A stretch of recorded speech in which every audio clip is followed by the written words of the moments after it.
ഇന്ന് ലോക ഫുട്ബോൾ ദിനം. മനുഷ്യനെ ഒന്നിപ്പിക്കുന്ന ജനകീയ കായിക ഇനമായ ഫുട്ബോളിന്റെ ശക്തിയും സൗന്ദര്യവും അതുല്യവും അപാരവുമാണ്.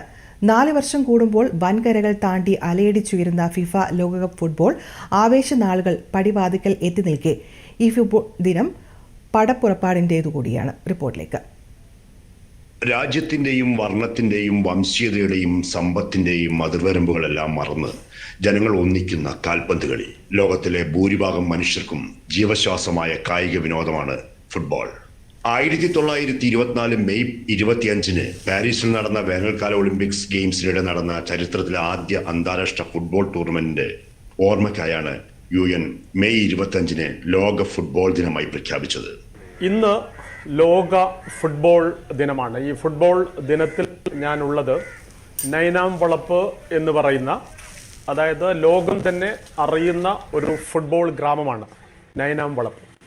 ഇവിടെ വേൾഡ് കപ്പിൻ്റെ ഇപ്പോൾ നമുക്ക് ചിത്രത്തിൽ കാണാം ചില പതാകകൾ. അതായത് കുറച്ച് ദിവസം കൂടി കഴിഞ്ഞാൽ ലോകകപ്പിൽ 48 ടീമുകൾ പങ്കെടുക്കുന്നുണ്ട്. ഈ 48 ടീമുകളുടെ പതാകകളെല്ലാമായിട്ട് ഈ ഗ്രാമം അതിസുന്ദരമായിട്ട് വേൾഡ് കപ്പിനെ സ്വാഗതം ചെയ്യുന്ന കാഴ്ചകളൊക്കെ നമുക്ക് കാണാം. എന്തായാലും ഈ ഫുട്ബോൾ ദിനത്തിൽ നമ്മളൊക്കെ ചർച്ച ചെയ്യുന്നത് വേൾഡ് കപ്പാണ്. 4 വർഷത്തിൽ ഒരിക്കൽ നടത്തപ്പെടുന്ന വേൾഡ് കപ്പാണ്. ആ വേൾഡ് കപ്പിന് ധാരാളം സവിശേഷതകൾ ഇത്തവണയുണ്ട്. 32 ടീമുകളിൽ നിന്നും അത് 48 ടീമുകളായിട്ട് മാറുന്നുണ്ട്. കഴിഞ്ഞ തവണ ഖത്തറാണ് ആതിഥേയത്വം വഹിച്ചതെങ്കിൽ ഇത്തവണ 3 രാജ്യങ്ങൾ മെക്സിക്കോ, കാനഡ ആൻഡ് അമേരിക്കയാണ്. അത് കൂടാതെ തന്നെ 32 ടീമുകൾ പങ്കെടുക്കുന്ന ഒരു പുതിയ നോക്കൌട്ട് സ്റ്റേജ് നടക്കുന്നുണ്ട്. മത്സരങ്ങളാണെങ്കിൽ 104, വേദികളാണെങ്കിൽ 16. എന്തായാലും ജൂൺ 11 മുതൽ ജൂലൈ 20 വരെയുള്ള നമ്മുടെ ദിവസങ്ങൾ വേൾഡ് കപ്പിൻ്റെതാണ്.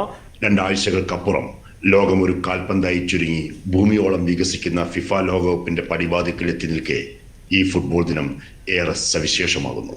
മൈതാനങ്ങളെ ത്രസിപ്പിച്ച വിസ്മയ കാഴ്ചകൾ സമ്മാനിച്ച അമരന്മാരായ ഫുട്ബോൾ വിസ്മയങ്ങളെ സ്മരിക്കാനുള്ള സന്ദർഭം കൂടിയാണ് ഓരോ ഫുട്ബോൾ ആരാധകനും ഈ ഫുട്ബോൾ ദിനം.